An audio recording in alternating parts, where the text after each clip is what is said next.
Ketua Bawaslu Provinsi Maluku, Subair, mengaku tengah menerima aduan dari salah satu caleg yang masuk dalam daftar calon tetap pemilu 2024.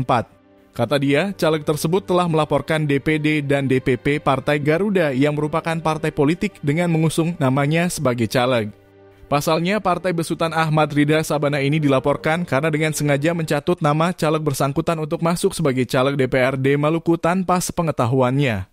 Jangan lagi saya sebut nama calegnya. Tapi ini memang benar. Dia melapor ke kami dan sidang dengan agenda pembacaan laporan pelapor sudah dilakukan Senin kemarin, kata Subair, Selasa 5 Desember 2023.